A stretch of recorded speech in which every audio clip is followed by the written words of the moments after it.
This is not just a recession, this is the Greater Depression and the establishment of a neo-feudal society. The worst recession since the Great Depression. Over 1 billion in lockdown, millions of jobs lost. Countless businesses are already defaulting on payments. Countless people around the globe are not able to pay their rent. The global economy is crashing. It will be known as the Greatest Depression. The market is stagnant. There is no liquidity, except when the Fed is pumping, and most of that will go to banker bonuses. The market ramping off lows has nothing to do with the economy and has everything to do with the Fed adding $2 trillion to its balance sheet in a little over a month. The bubbles don't care what the pin does after it pricks. We will not be resuming anything close to our old economy for a very long time, probably never. First deflation, then inflation, then hyperinflation, then currency crisis, then currency reset, then new cycle.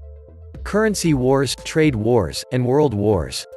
It is becoming obvious that they have used the virus as an excuse to kick the table over regarding the economy. The COVID-19 pandemic is inflicting high and rising human costs worldwide, and the necessary protection measures are severely impacting economic activity. As a result of the pandemic, the global economy is projected to contract sharply by 3% in 2020, much worse than during the 2008-09 financial crisis, said the IMF. In January, the IMF had forecast that the global economy would expand 3.3% this year and 3.4% in 2021. It is very likely that this year the global economy will experience its worst recession since the Great Depression, surpassing that seen during the global financial crisis a decade ago. The pandemic is very likely to cause the worst recession since the Great Depression, with the global economy expected to contract by 3% in 2020. More evidence is showing just how badly the virus has devastated the American economy. Store and restaurant sales plunged in March. And the nation's industrial output is down by the largest amount since the end of World War II. The global oil markets slump, and U.S. banks are expecting a flood of loan defaults from homes and businesses hit hard. These growing economic concerns are fueling a backlash around the country against the government restrictions and lockdowns and the right to work. People are getting fed up with the shutdown and simply start ignoring it, especially as the weather gets better. Across the country, as the lines to the food and unemployment offices grow longer, patience is wearing thin for the restrictions meant to save lives. There is a historic drop in retail spending. The economy doesn't mean anything if none of the citizens have the money to buy anything. The collapse is inevitable. Capitalism only survives if people have money to spend. Yet our government wants to keep us broke and subservient. Essential goods likely soared in sales, while non-essentials collapsed. And April sales will show to be much worse than March's, as many states didn't start their stay-at-home orders until later in March. It's possible we could have a food shortage in the near future. With China shut down, retail was scrambling to get their spring clothing inventory out of China, often paying huge amounts of money to airfreight it because of the close down at China ports. So they stocked up, burning their margins, and then we went on lockdown. Most of the retail chain doesn't have the infrastructure for internet sales, if they could get their inventories back to warehouses for distribution. The spring clothing market crashed by 50%. On top of that, they have an inventory they can never sell. They ate huge costs. In the meantime, meat processors shut down, fruit going unpicked, milk being dumped, and then there's the fact that even after things restart, a lot of employers have to start almost from scratch because most workers have either found other jobs, are looking, or are sitting back waiting to blow through stimulus money before bothering with a job again. It'll be at least a month or two after restarting before things even begin to come back together. The difference being the 2007-08 recessions were man-made, meaning it was a bank robbing the national treasury. This time around, if the sane robber baron policies are enacted, the result will be a global revolt against the big thieves. Many companies already had razor-thin profit margins pre-crisis, so whatever recovery comes afterward is going to end with a lot of bankruptcies.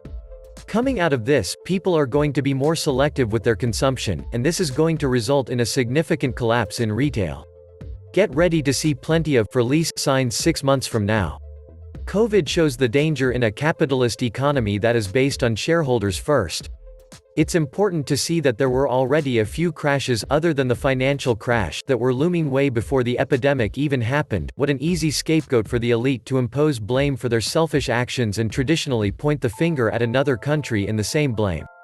Hate to sound conspiracy-minded, but the movie version, not wasting a crisis, may be close, contemporaneous planning for the death of brick and mortar. Stage 3, full recession. Governments, federal and state, will have to let go half of the non-producing workers. The Fed cannot paper over 20% unemployment and a 30% hit to GDP. That is a full recession. If you want to fix the economy, then give everybody money. Instead of the banks and the corporations, give the people money so they can go out and spend it.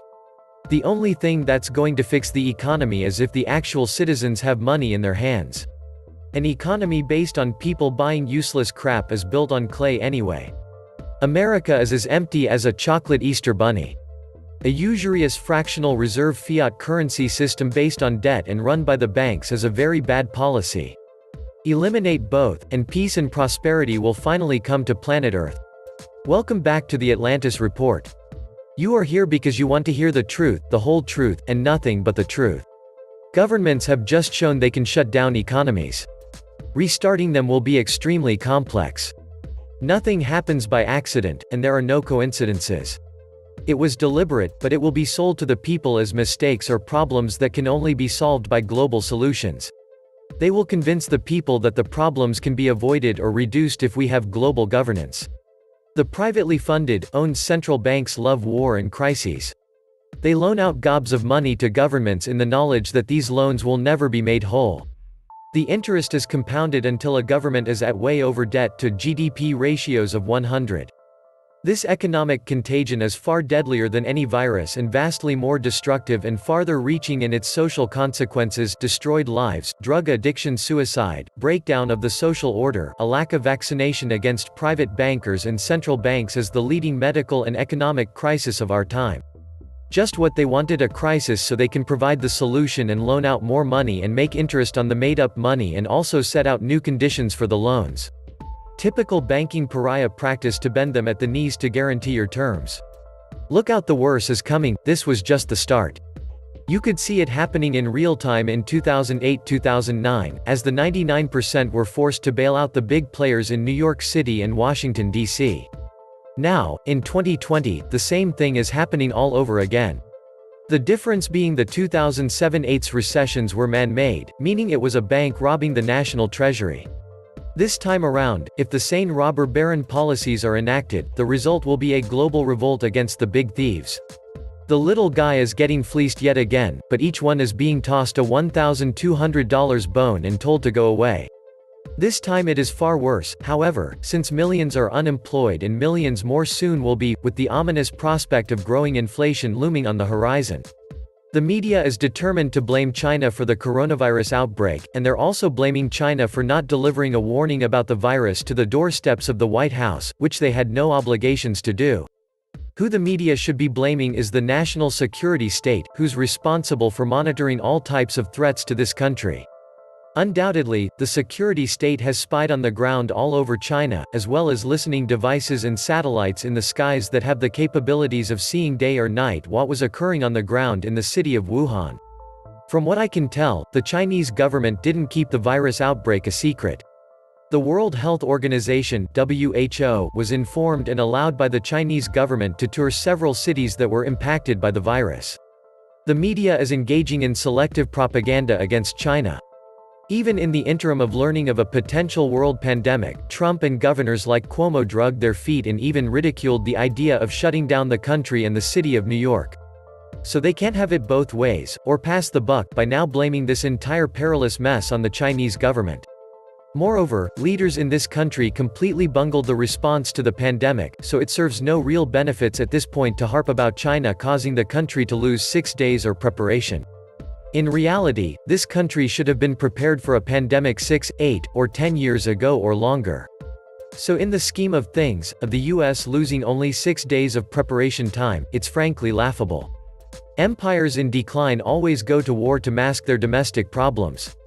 Blaming others is the norm. The best enemy is one you create and control.